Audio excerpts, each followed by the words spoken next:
Hello everyone, let us look at a feature called Persist Properties, and the steps we take to implement this feature in Power BI Custom Visuals.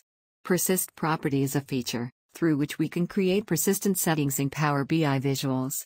We can save these persistent settings, along with the visual definition so that they are available in the next reload. Consider an example of a multi-level hierarchy grid. You expand the data of higher levels to surface the data of lower levels in the grid visual. By using the Persist Property feature, you can retain the expanded rows and other settings, even after the page reloads. Let's go through the code of the Persist Properties feature. Define an object inside your visual capabilities.json file. Define a variable with data type as iVisualHost. Initialize the variable in the constructor of visual to option.host. Define a method, which will be called every time you want to persist one or more settings. Here, we are saving the settings stored in the this.expandedData variable.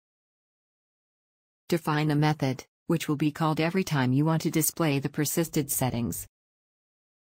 Here, we are retrieving the settings into this.expandedData variable.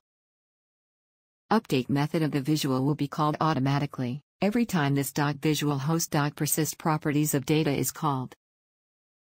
Do not enumerate the object used to persist data in enumerate object instances method, as we do not want to display the object in the formatting pane.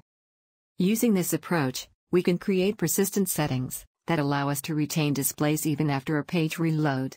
Thanks for watching our video. If you have any questions about this implementation or need a similar business solution, feel free to contact MAQ Software at sales@maqsoftware.com.